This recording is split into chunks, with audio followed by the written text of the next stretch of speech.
In what will most likely go down as the craziest year in video game announcements. Not because there have been great announcements, but because COVID-19 has absolutely decimated 2020. We finally have some semblance of normalcy rolling around June, which has always been reserved for the Electronic Entertainment Expo. This year, E3 has dissolved, largely under its own weight.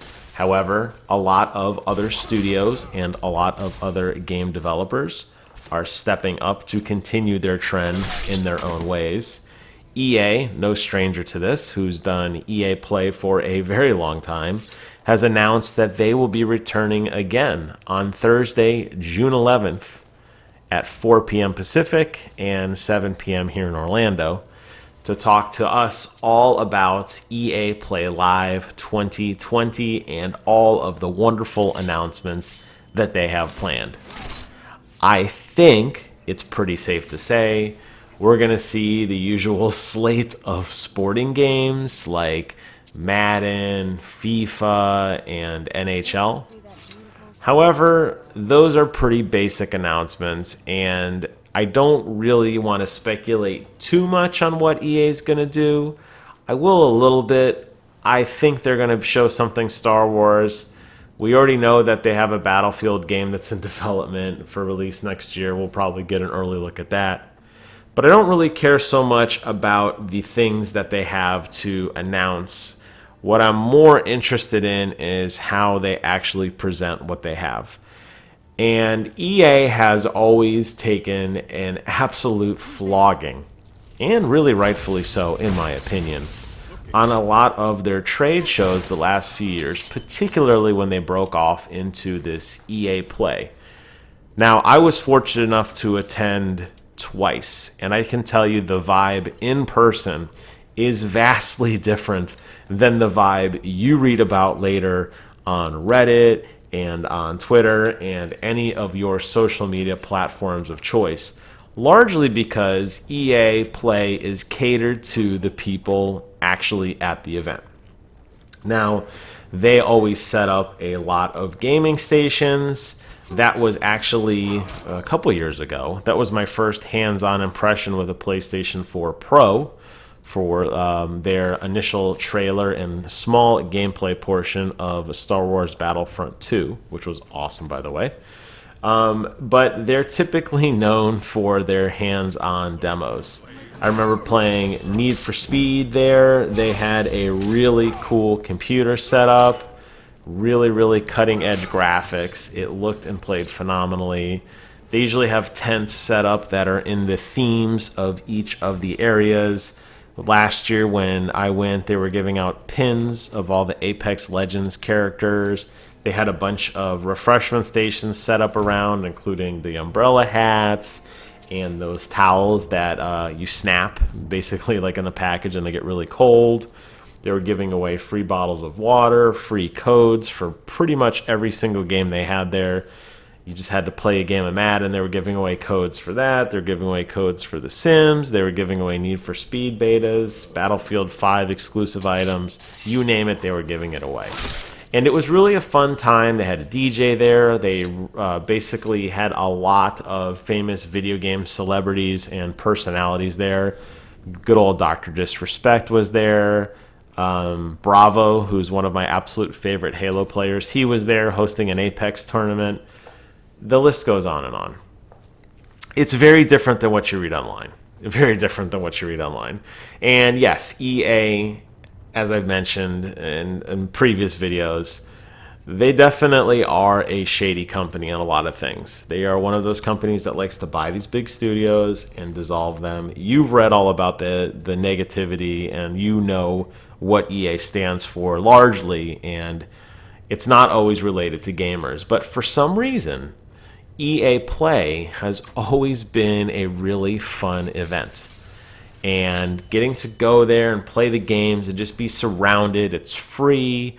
There's really no, I shouldn't say that there isn't any specialty, there isn't any, special attention given to content creators, although there is slightly, but they're waiting in the same line as you. I was waiting in line to see the Star Wars Jedi Fallen Order closed door beta, standing in line right next to the girls from What's Good Games.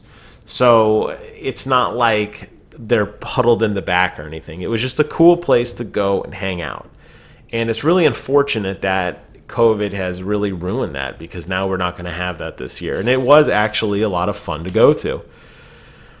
What always was the worst part of EA Play, without a doubt, was the actual stage show. And I know that they've gone out of their way in the last few years to hire, back to What's Good Games, Andrew Renee. And last year they picked up Greg Miller from Kind of Funny Games. Now, both of these people bring an amount, just a built-in fan base with them automatically. Both have a ton of energy.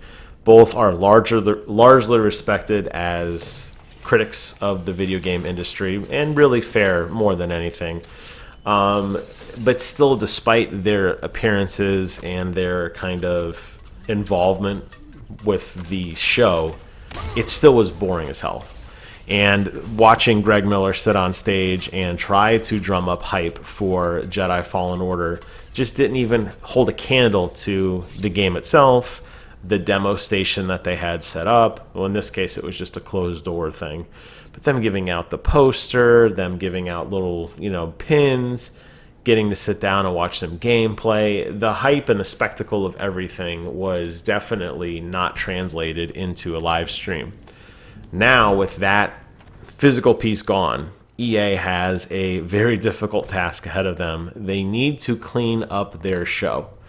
They've tried a lot of things over the past. You may remember a couple years ago, they had this kind of open format where they had streamers playing live, and they would jump from station to station, and they'd be talking to streamers while they were playing for their fans. And clearly that social media influence thing didn't work out. I think a lot of people remember the big Battlefield reveal where they had Snoop Dogg, who was high as a kite, talking about some secret weapon he had, which clearly was a joint. Playing, it was a 50-on-50 celebrity battle royale. That fizzled out. Then you had a more streamlined approach with Andrea Renee, where she was kind of the main host of the event.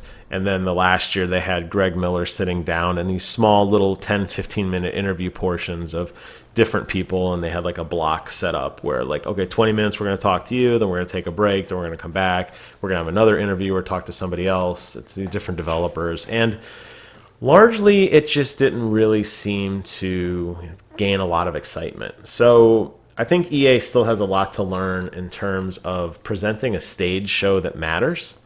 I hope that, because really this COVID thing has been going on, honestly, since the beginning of the year, I hope they've had some time to think about it and to try to make it a little bit better. The games do most of the talking. I guess that's the real takeaway, in my opinion, here. Playing them does a lot. It does wonders for the fans. It does wonders for the developers. You get that real-time feedback. Clearly, that's not going to happen this year unless they offer some sort of demos or some sort of weekend betas or something like that where everybody can try out a game. That said, the servers are probably going to crash, so I wouldn't look forward to that. But they need to package their stuff a little bit better.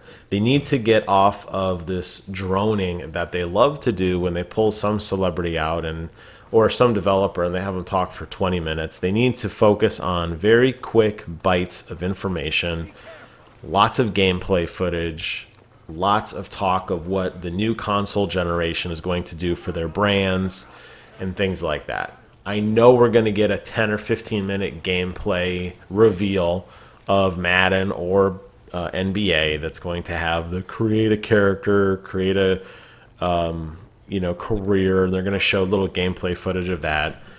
I know we're going to see that kind of Sims stuff in there where they're going to have some sort of DLC or whatever, and that's fine. I get it. Those are their bread and butter titles. But they need to do a better job, I think, of packaging everything and focusing on the unknown. One of the most refreshing things of EA has been their real champion, being a real champion of independent developers. And you saw that with A Way Out. You saw that with Unraveled.